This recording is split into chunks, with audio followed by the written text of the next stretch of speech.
Hi guys, it's Alexandra here. Welcome back to my channel. Today is day 4 of Cozy Week, and I wanted to share with you some of the cozy mystery recent releases that seem really intriguing to me, as well as one that will be released at the end of July. The first new release that seems really intriguing to me is called Not So Average Murder by Maddie Day. It is a country store mystery, and it is book number 7 in her series. So from the synopsis, it seems like our main character, Robbie, who lives in small town Indiana, goes back to California for her high school class reunion, and that's really hard for her because it brings up a lot of bad memories about her mother's untimely passing. And when she's there, she starts hearing rumors about her mother's death and the fact that it may not have been by natural causes. And when she hears that, she's kind of pushed into action to try and clear the air surrounding her mother's death. And unfortunately, that puts her in kind of a dangerous situation as she works to figure out the truth around everything that she's hearing. I think this sounds really good. It sounds like if you're wanting something where you're going to get a small town vibe for most of the series, but also get to adventure out into bigger towns, that you'll get this from Maddie Day and Not Your Average Murder in particular. And if you're wondering what the first book in the series is called, it's called Flipped for Murder. So if you don't want to start with book number 7, but the series sounds like it might be good, Flipped for Murder is the first one. The next recent release that seemed pretty interesting is Word to the Wise by Jenna McKinley. This is part of her Library Lovers mystery series, and it is book number 10 in the series. So for this one, the main character, Lindsay, she is happily with the man of her dreams. Everything seems great. That is until there's a newcomer in town called Aaron Grady, and Aaron begins to pop up in places that he is unwanted with Lindsay.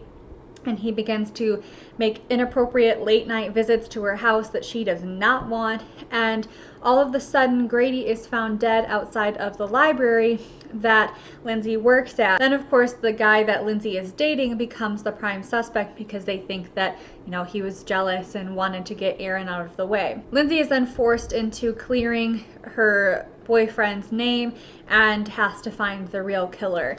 This sounds really good. I have actually not read any of Jenna McKinley's books either, and I think she has more than just this Library Lovers series. So if you try out her Library Lovers series and you like her writing, there would be other things that you could get into reading by her. This is book number 10, like I said, so if you're interested in starting from the beginning of the series, book number 1 is called Books Can Be Deceiving. The third one is Nothing Bundt Trouble by Ellie Alexander. This is a part of her Bake Shop mystery series, and it is book number 11. I am not fully caught up in the series, but I am very excited to eventually be to this book in the series. In this particular book, we're following Jules, who is the owner of the bakery Tort, and it is springtime in Ashland, Oregon, and everything seems to be looking up for her. But it takes a dramatic turn when Jules finds a dossier in her deceased father's items, and that dossier is detailing the most high-profile case in Ashland's history. The case was originally thought to be a hit and run. When she begins to look through the information that's in the document, it becomes clear that it may not have been a hit and run and may have been something totally different. And Jules is then set on a path to discover the truth about this case before it becomes a very devastating ending for all involved. But book number 1 is called Meet Your Baker. And I don't think you'd regret taking all of the time to read books 1 through 10 before buying Nothing Bundt Trouble. And the fourth recent release is Still Knife Painting by Cheryl Holland, which is a paint and shine mystery series. This is one that I'm very interested in picking up when I've kind of worked through some of the other series in my collection. And it follows our main character, Miranda. She's returning home to Eastern Kentucky, and she has this brilliant idea of combining outdoor painting with tasting and sampling moonshine, as well as Southern cooking for the tourists that come into town throughout the summer. And her new business called Paint and Shine is going great until the cook ends up dead. And Miranda then has to prove that she's innocent before she is charged with the crime. This story sounds unique. This series sounds like it might be one that as it progresses, I will be very interested in keeping up with.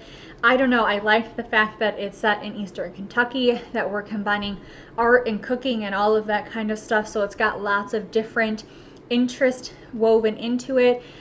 I think it sounds really, really good. All right, the last book in this video that we're going to talk about is It Cannoli Be Murder, like a cannoli. And it's by Catherine Burns. It is a part of her Italian Chef series, and it is book number 2, so it's very early on in this series still. And it will be released on July 28th.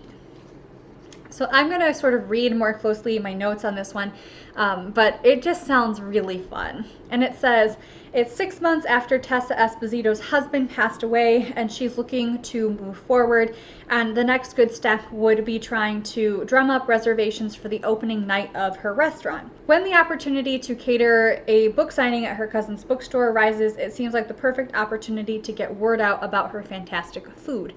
But when the author's publicist, who just happens to be an old high school rival of Tessa's, shows up at the book signing, things take a turn for the worst.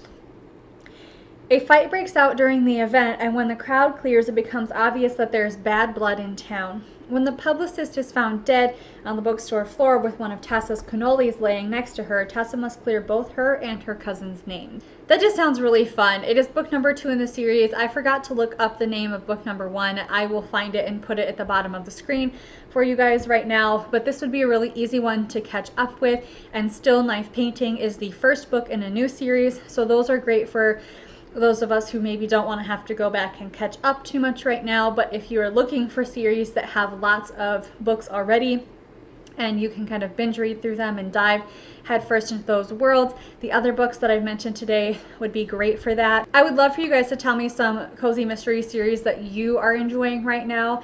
I tend to read the same few authors over and over and over again, and there's nothing wrong with that, and I will still continue to do that. But it's nice to have some ideas so that if I'm ever searching for a different kind of cozy, I can kind of write those down and reflect back on that list for the future. I hope that you guys enjoyed this video. If you did, be sure to subscribe and hit the notification bell so you'll be notified whenever I post new videos. Also, please don't forget to hit the like button if you enjoyed.